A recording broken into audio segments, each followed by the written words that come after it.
everyone, and welcome to Inside Healthcare. Did you know that traffic deaths in Minnesota are up 21% this year over last year? And a disturbing growing number of fatalities and crashes are caused by drivers texting or distracted by their phones.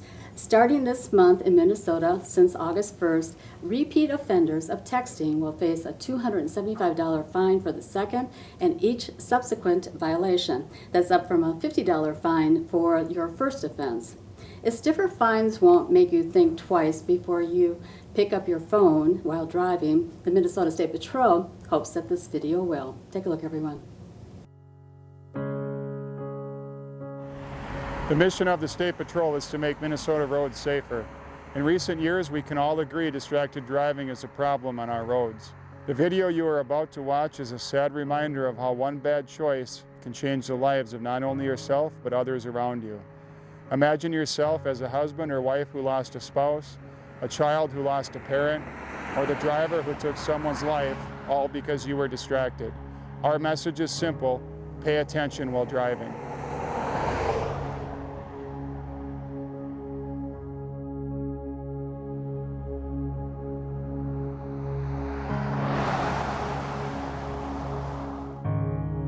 We were the perfect match. We were soulmates. She loved her family more than anything. We'll miss her forever. It should never happened. I can still see her laying on the side of that road. This is gonna follow me for the rest of my life. It's tough. It's tough. I made a mistake that day that I can never take back. It's lonely. Very lonely.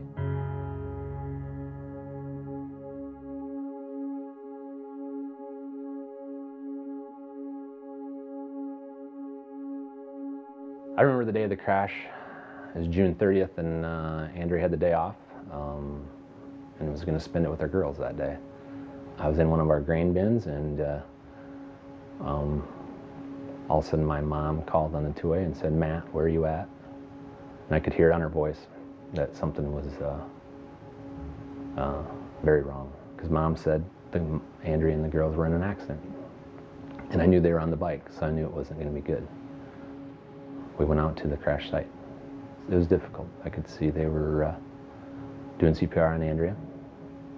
I was kind of collecting my thoughts and saying some prayers, and then the fire chief came and said that we had lost Andrea. And it was tough. And the shock started. And then I remember the phone call coming in and saying that I had to get to the hospital. My little Claire, who was 4 at the time, was not okay.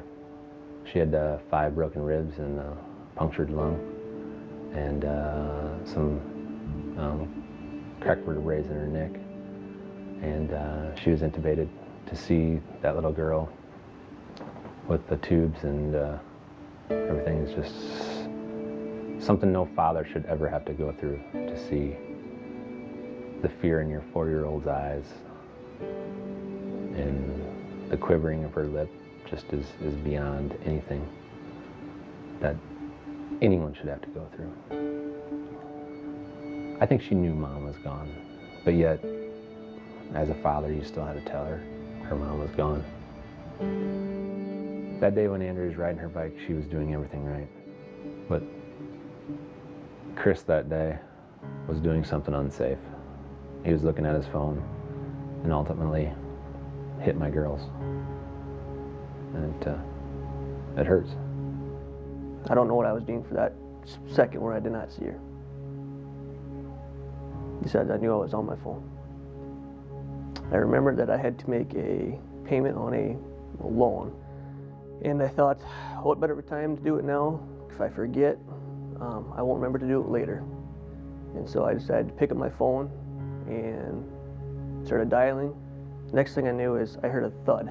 I don't know if I looked down at my phone for a split second, and I heard a thud. And I looked up in my rearview mirror, and I saw a bicycle. And I knew right away it wasn't good.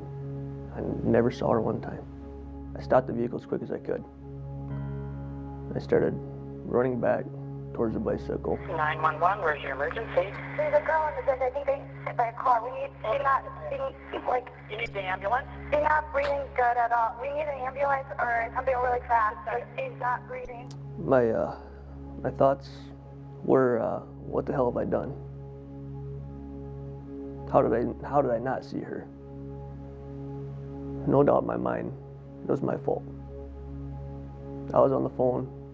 I was driving. I was in control. It was my fault. Mr. Weber, you have the right to remain silent. Anything you say can be used against you in court. You have the right to talk to a lawyer and have a lawyer present now or any time during questioning. Were you a driver involved in this collision? Yes, I was. The military has taught me one thing, is honesty, integrity. That's who I am. It was my fault.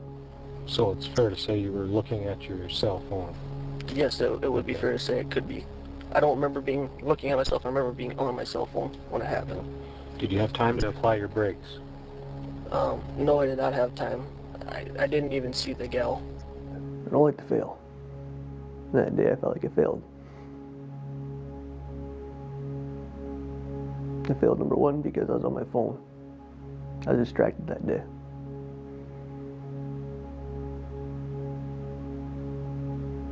Number two, I failed because I couldn't keep her alive. We miss her. The hugs, the touches, the smile, the laughs. She loved her family more than anything. She loved her kids. She'd do anything for her kids. In fact, Andrea's last night here, she slept with Claire all night. She was just taking care of Claire one last time. Andrew and I were going to, we wanted more kids.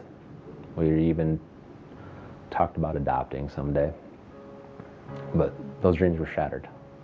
We were the perfect match, we were soulmates, and it's just hard going on without her and waking up every morning to an empty home and an empty bed just because there's just one person missing. I like before this crash, 26-year-old, loving life, got 2 kids. Then I made that bad choice. Pick up my cell phone that day, make that call. That choice that I can't take back. And it killed somebody because of that.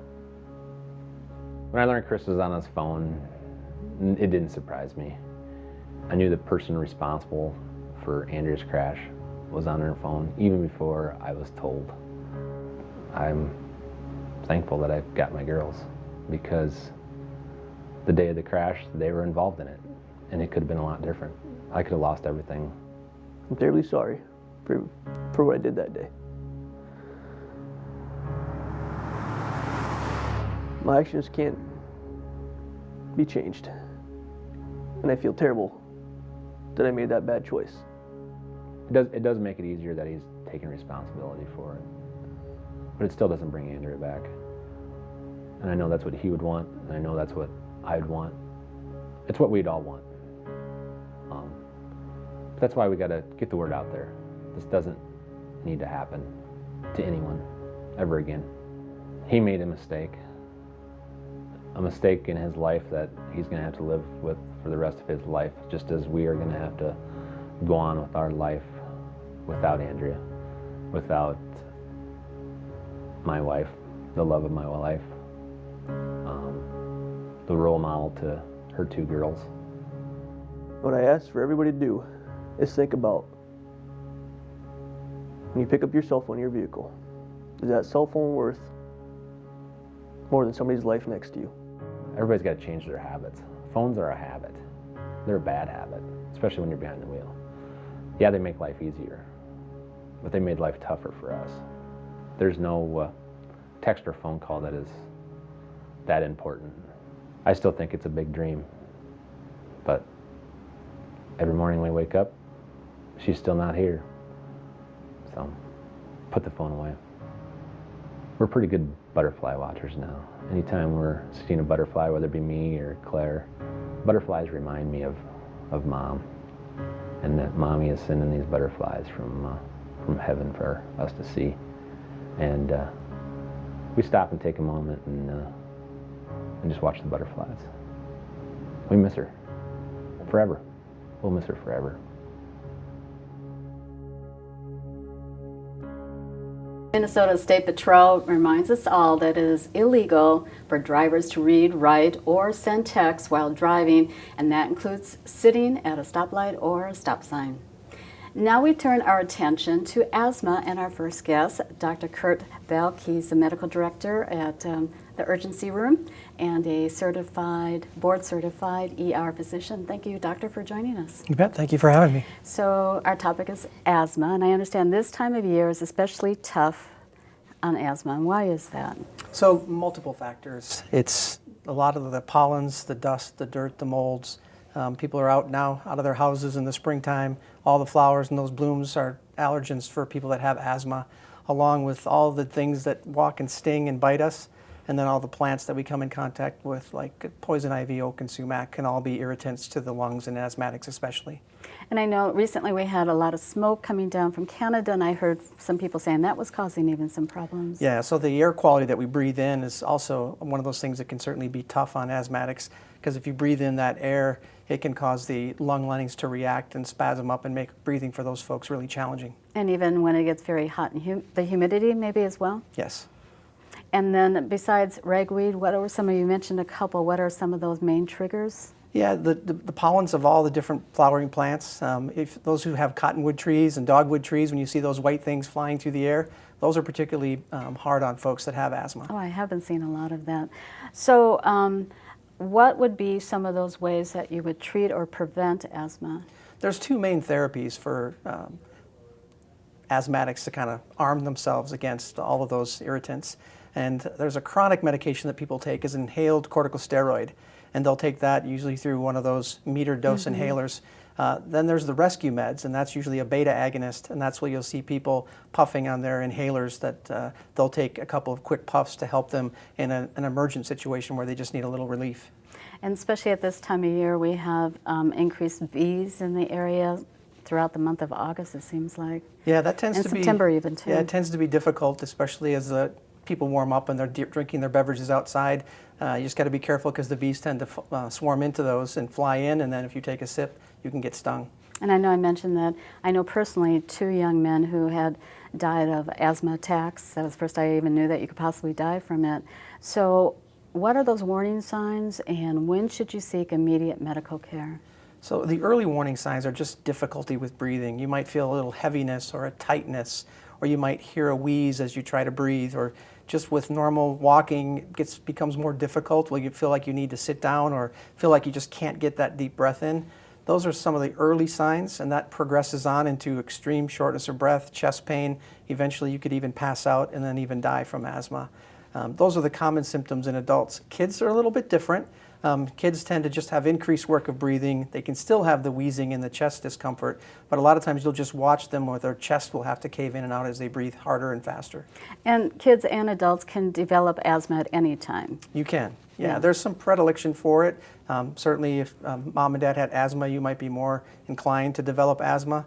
Certain diseases early in childhood can make you prone to asthma. RSV is one of those. Oh, I didn't realize that.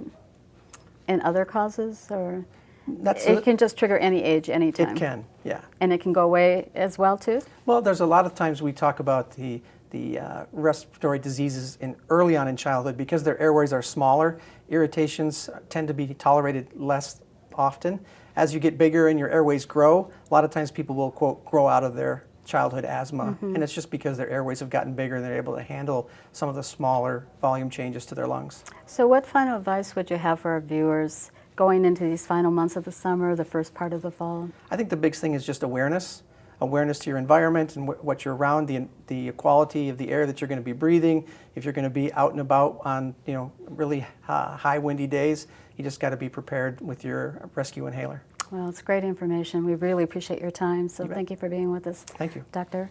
And if you want some more information on the urgency room or about asthma, you could just go to theurgencyroom.com.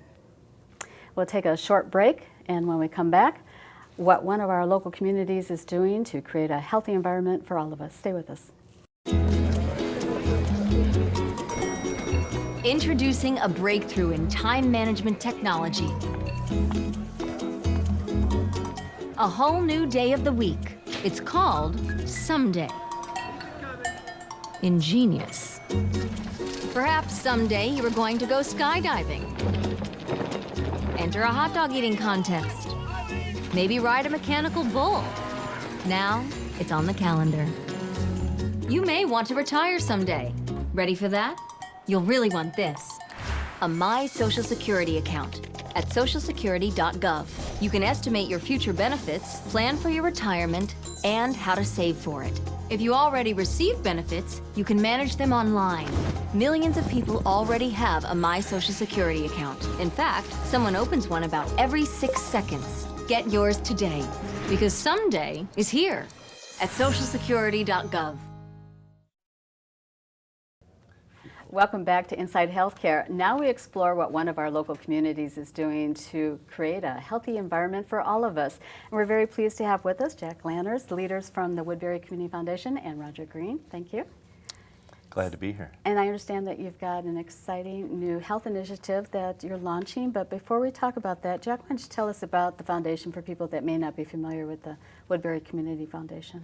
Thank you, Jody.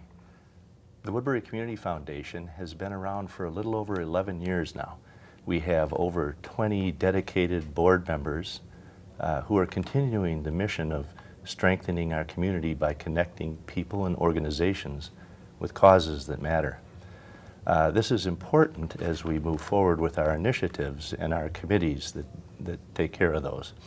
Those initiatives include youth, food, jobs, and health, which you'll hear a little bit more of shortly. Yeah, can you give us an example of some of those initiatives and how the foundation is helping? Well, sure. You can see how they tie together, almost like a fabric or a tapestry, when you talk about health and food and youth and jobs. They're interconnected, so our teams need to stay very closely connected with the collaboratives that they initiate. One was the Woodbury Youth Resource Connection, which is a collaboration of quite a number of public, private, nonprofit youth organizations who can work together to identify needs that maybe aren't being addressed or filled, along with creating efficiencies. We also have the Citizens Academy, which is an 8-week, one night a week program that residents will learn about the city, about public works and public safety, and the nonprofit charitable community, along with volunteer opportunities, so that when they graduate, we're creating servant leaders in the community. And once a servant leader, always a servant leader. We also have the Leadership Forum, which is another collaboration of local leaders, business leaders, and nonprofit leaders in the community. When you bring those three together, they're the best at identifying the real basic needs that we have currently today in the community. And this is what the foundation does, in addition to what most foundations do, which is look out 10, 20, 30 years into the future. Because our goal is to have a good, vibrant, strong Woodbury far into the future for all our residents. And you're looking beyond the Woodbury borders as well with the organization, are you not? Yes, we do, and there's some examples of that, which we'll talk about on our, talking about the 4 million meal pack if we get to that. All right, and then Roger, I understand that you're launching this new health initiative called the Woodbury Health of Culture? Culture of Health, I'll get that correct. Right. So why don't you tell us about it? What is it all about? Sure. A little better than a year ago, Senator Dave Durenberger spoke to the Woodbury Community Foundation Leadership Forum. And he really challenged that group to create community engagement around the social determinants of health. His message was that we won't fix the healthcare crisis by working on the medical side that's trying to fix people once they're sick, but instead we need to go upstream and trying to figure out how do we help people stay healthy. You actually have some graphics that kind of demonstrate some of this information. Yeah, absolutely. There's the research shows us that social determinants of health are about 80% of what makes people healthy. So it's everything from healthy behaviors to the social and economic things, hunger and jobs and the like, along with the physical build environment, really the way the community is designed physically. So since that time, we've been partnering with the City of Woodbury, with the Woodbury Area Chamber of Commerce, with Health East, with the Washington County Public Health, and with the Woodbury Health and Wellness Collaborative to really figure out how do we bring that to life in Woodbury in a very sustainable fashion over the long term. And you're in the early stages, but what's any idea like what that's going to look like when you're talking about working with all of these groups to Sure. make the community healthier? Sure. Yeah, you know, Washington County has done a tremendous job doing health needs assessments. So there's a lot of research that's been done on what the needs of the county are. And so we're not going to like recreate the wheel in that respect, but we will have community dialogue groups, listening groups where we'll really talk collectively about what does this tell us about what do we need to do within Woodbury to try and help people stay healthy, get healthy. We expect to start some of those discussion groups this fall. Very exciting news. So you had made reference to the 4 million meals, Jack or Roger. What's that all about?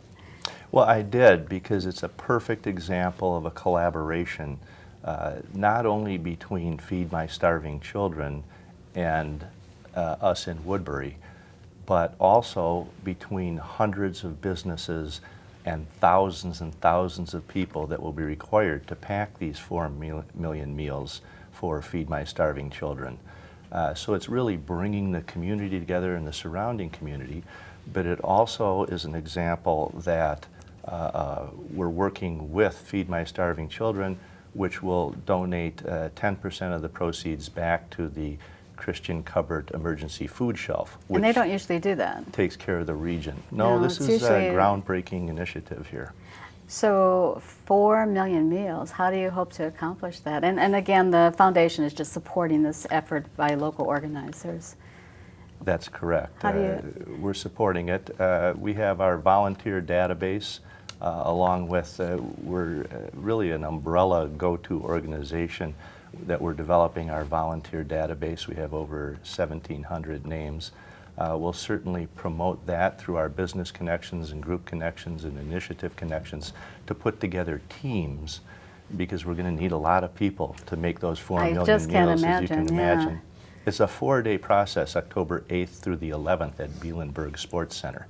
So it's going to be a big event. It's going to be fun, as are most things and how they should be. Have fun while you do good.